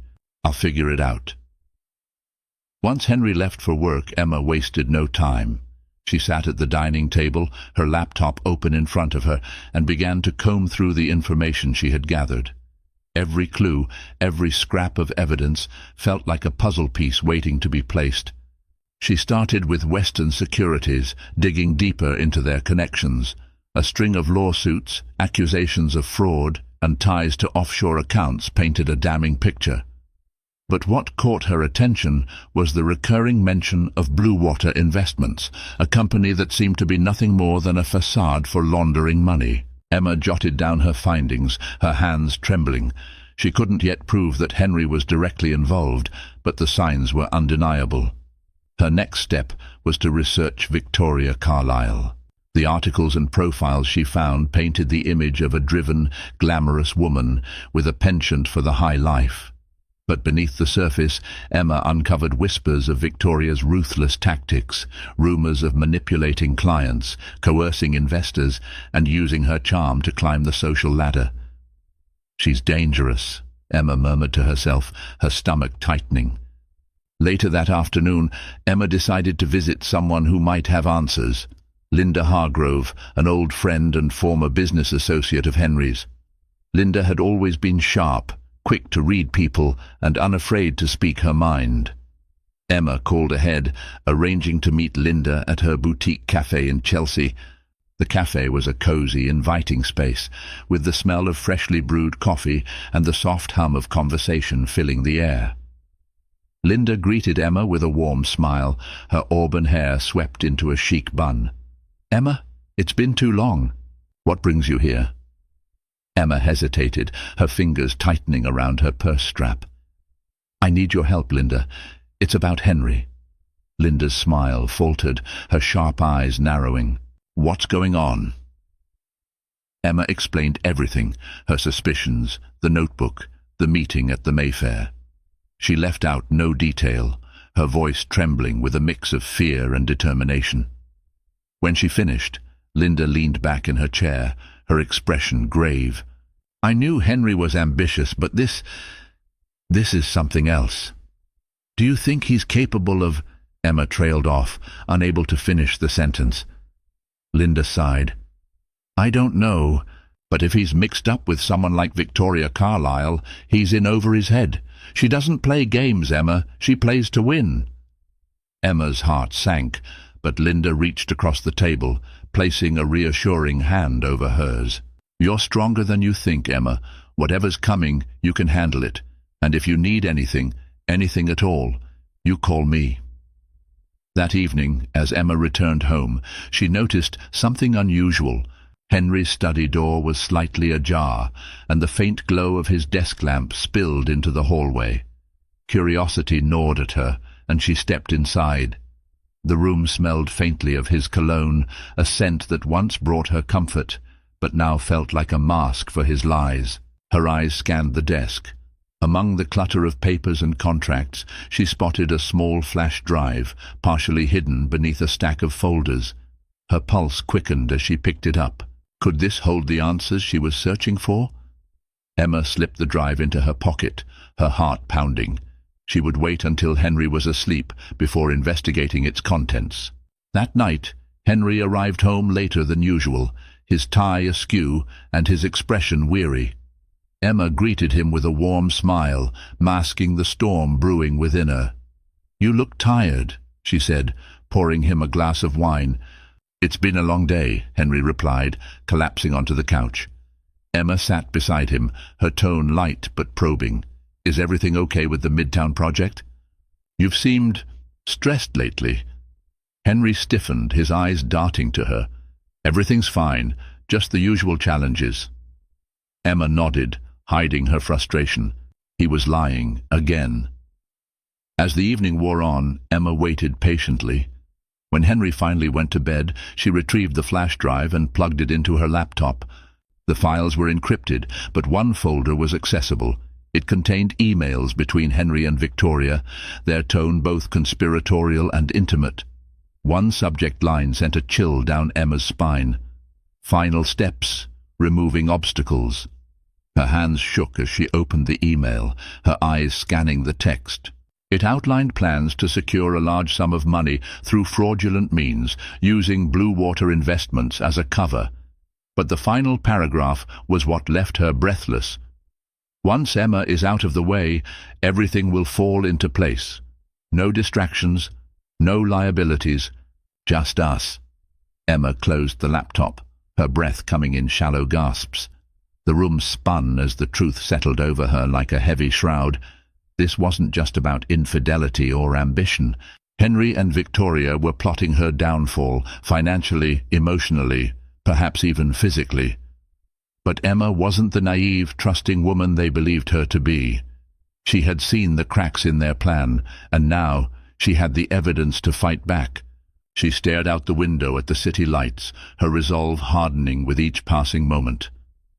The game had changed, and Emma Whitmore was ready to play. The sun rose on another brittle morning, casting a pale light over the penthouse. Emma sat by the window, the incriminating flash drive still clutched in her hand. The words from the email haunted her. "Once Emma is out of the way." A phrase so callous, so deliberate, it replayed in her mind like a broken record. She had hardly slept, her mind tangled with questions and fears. But beneath the ache in her chest, a new clarity had emerged. This wasn't just betrayal. This was a threat. and she wasn't going to wait idly for it to unfold. Emma glanced at the clock. It was nearly 7. Henry would be up soon, and she needed to act normal, at least until she had a plan. She hid the flash drive in the lining of her purse, tucking it beneath a small tear she had stitched up years ago. Her hands shook as she finished, but her resolve remained steady. The sound of footsteps signaled Henry's arrival. Emma turned to see him enter the kitchen, his expression carefully composed, though his tie hung loosely around his neck. "Morning," he said, his voice clipped. "Morning," Emma replied, setting a plate of scrambled eggs and toast on the table. Henry sat down, glancing at her briefly, before digging into his breakfast. Emma studied him, her gaze soft yet calculating. His movements were mechanical, his focus elsewhere. "Are you working late again tonight?" she asked, keeping her tone light. "Probably," Henry muttered, not looking up. "The project's in its final stages. Lots to handle." Emma nodded, suppressing the anger that simmered beneath her calm exterior. His lies had become second nature, slipping from his mouth with practiced ease. "I was thinking about going to that charity gala on Friday," she said casually, referring to an event she had attended every year since their marriage. Henry froze for a split second, his fork hovering mid-air. "I thought you didn't like crowds." "I don't," Emma said, forcing a small smile, "but it's for a good cause, and I thought it might be nice to get out for a bit." Henry hesitated, his eyes narrowing slightly. "We'll see. I might have a conflict that night." Emma said nothing, letting the silence linger. She wanted him to feel the weight of her presence, to know she wasn't the oblivious, docile wife he thought she was. Later that morning, Emma met Linda at her cafe, the small cozy space now a haven where she could think clearly. Linda had been a source of strength in recent days, her no-nonsense advice a lifeline as Emma navigated the storm. "I found something," Emma said as they sat down. Linda's eyes sharpened. "What is it?" Emma handed her the flash drive, explaining its contents in hushed tones. Linda listened intently, her expression growing darker with each revelation. "This isn't just betrayal," Linda said when Emma finished. "This is premeditated. They're setting you up to fail, or worse." "I know," Emma replied, her voice trembling, "but I don't know what to do. If I confront him now, he'll deny everything. And Victoria? She's dangerous, Linda." Linda reached across the table, squeezing Emma's hand. "You can't confront them, not yet. You need more leverage, something they can't wriggle out of." Emma nodded, the weight of the situation pressing down on her. "I don't want to involve the police until I know exactly what they're planning. If I move too soon, they'll bury you," Linda finished grimly. The two women sat in silence for a moment, the gravity of the situation sinking in. Finally, Linda spoke. "You're stronger than you think, Emma, and you're not alone in this. We'll figure it out." That evening, Emma returned home to find Henry's study door ajar again. The room was dimly lit, a faint smell of bourbon lingering in the air. She hesitated at the threshold, her pulse quickening. Inside, the desk was cluttered with papers, but one folder caught her eye. It was labeled "Blue Water" in bold letters. Emma's heart pounded as she approached the desk, her eyes scanning the room to ensure Henry wasn't nearby. She flipped the folder open, her breath catching at the documents inside. Bank statements, wire transfers, and legal contracts, all pointing to a massive embezzlement scheme. Each document was meticulously detailed, with Victoria's name appearing alongside Henry's in almost every instance. But what struck Emma most was a handwritten note tucked into the folder. "Timeline is critical. No delays. She can't suspect a thing." Emma's grip tightened on the paper. They had been planning this for months, carefully orchestrating every detail to ensure her downfall. The sound of the elevator doors opening snapped her out of her trance. She shoved the folder back into place and darted out of the study, her heart racing. Henry entered the penthouse moments later, his expression unreadable. Emma greeted him with a smile, masking the turmoil within her. That night, Emma lay awake, her mind racing with thoughts of the documents and the flash drive. Henry slept beside her, his breathing steady, his face serene. She turned to look at him, studying the man she had once loved so deeply. His features were familiar, but the person beneath them felt like a stranger. How had they come to this? A tear slid down her cheek, but she quickly wiped it away. This wasn't the time for tears. She needed strength, clarity, and resolve. As the city lights cast faint shadows on the ceiling, Emma made a decision. She would gather every piece of evidence she could, build a case so airtight that neither Henry nor Victoria could escape its consequences. But more than that, she would protect herself. She would not let them destroy her. In the silence of the night, Emma felt a flicker of something she hadn't felt in a long time. Hope. Not for her marriage, but for herself. Henry might think he held all the power, but he didn't know Emma's strength. And soon he would learn that the woman he had underestimated was far more formidable than he ever imagined. The game was changing, and Emma was ready to take control. Morning arrived with a dull grey sky, the kind of weather that felt more like a warning than a beginning. Emma sat at the edge of her bed, still in her robe, staring at the flash drive she had hidden in her purse. It was like holding a grenade, the pin half pulled. The weight of the evidence pressed heavily on her mind. She needed more time, more proof, more strength, and she needed to act without tipping Henry off. The gala was set for Friday night, and Emma decided it would be her moment to observe without interference. She would watch Henry, watch Victoria, and listen for any slip of the tongue or sign of their next move. Emma chose her outfit with care, a sleek black dress that clung just enough to accentuate her figure, paired with understated jewelry. She wanted to blend into the crowd, but with an air of quiet confidence that would make it impossible to dismiss her. Henry noticed as soon as she walked into the living room. "You look different," he said, his tone hesitant. Emma smiled faintly. "It's the dress. I thought I'd try something new." He studied her, his brow furrowing slightly, as if trying to discern whether her transformation was surface level or something deeper. "You're coming tonight?" he asked, though it sounded more like a statement than a question. "I am," Emma replied evenly. "It's been too long since I've been to one of these events. I thought it might be nice to support you." Henry's jaw tightened, but he forced a smile. "Of course, it'll be good to have you there." The Mayfair Hotel's grand ballroom shimmered with opulence. Crystal chandeliers bathed the room in a golden glow, and the soft hum of conversation filled the air. Waiters in crisp uniforms weaved through the crowd, balancing trays of champagne flutes and hors d'oeuvres. Emma walked into the room with Henry, her arm lightly resting on his. She smiled politely at the familiar faces that greeted them, her expression calm and composed. But beneath the surface, her mind was a whirl of calculation and suspicion. Victoria arrived shortly after, a vision in an emerald green gown that seemed designed to command attention. Her sharp eyes scanned the room until they landed on Henry. A subtle smile tugged at her lips as she approached, her movements slow and deliberate. "Henry," Victoria purred, leaning in for an air kiss that lingered too long. "You're looking well tonight." Henry's hand twitched at his side, but his expression remained neutral. "Victoria," he said, his voice steady, "you've outdone yourself." Emma watched the exchange with careful detachment.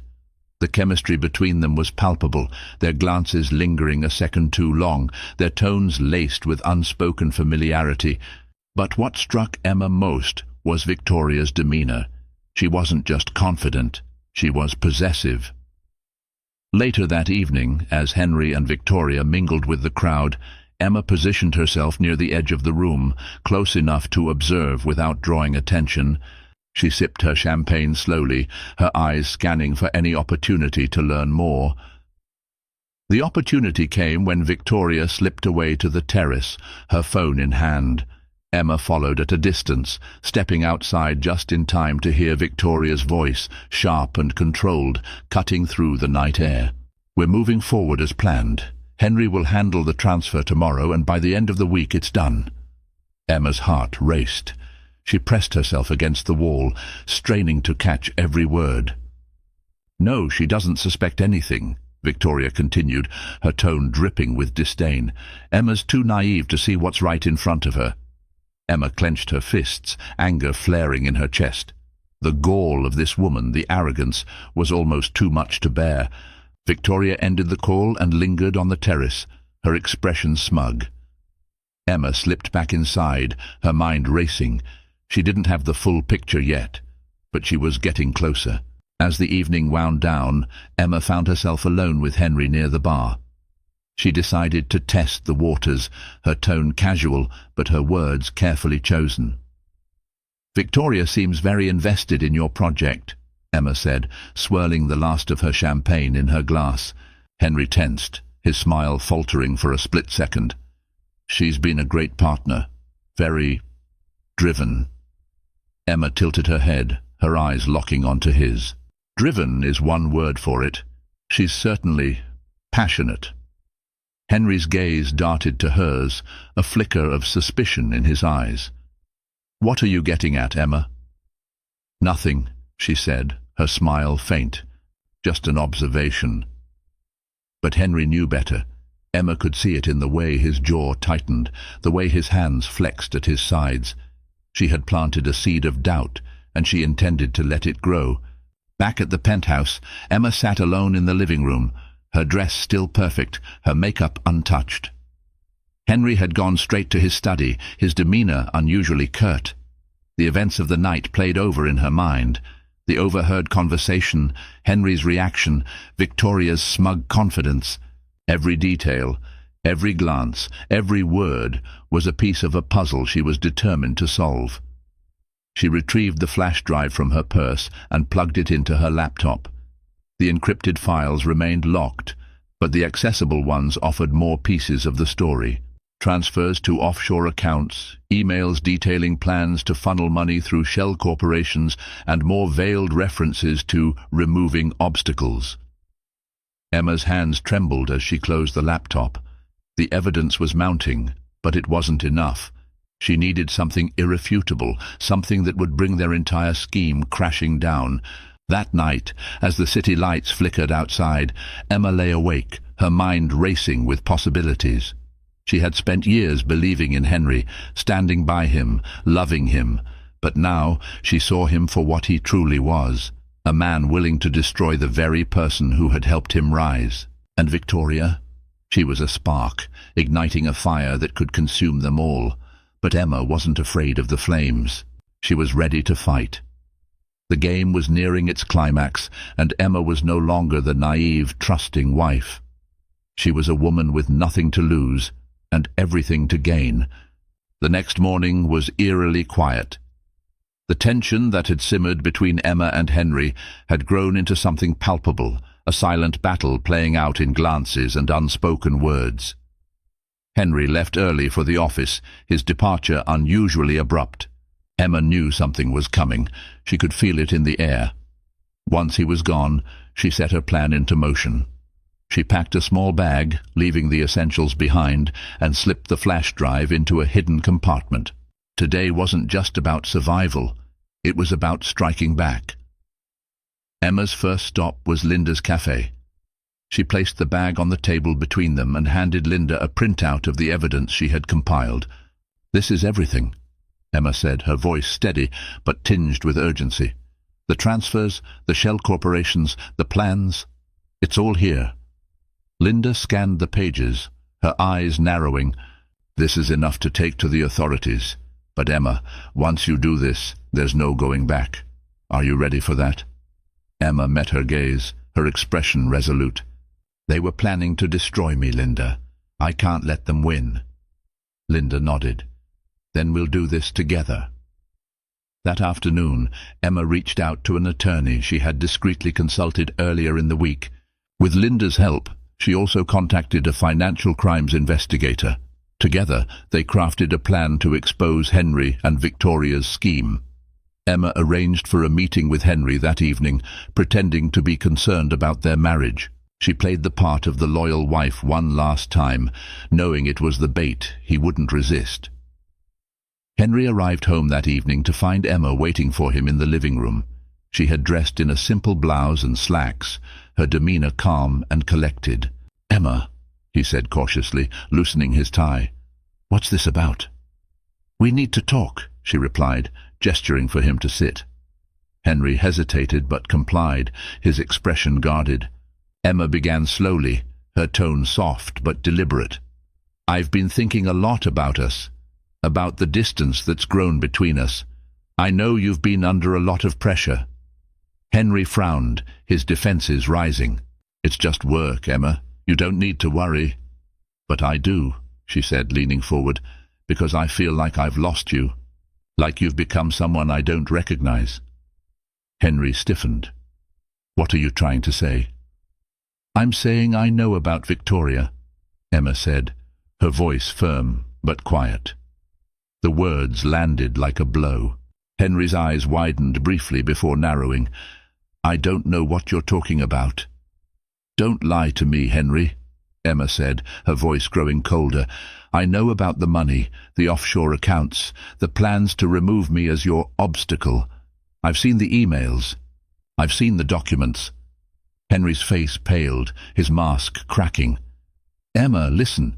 "No," she interrupted, standing. "You listen. I loved you, Henry. I believed in you, and this is how you repay me, by plotting with her to destroy me?"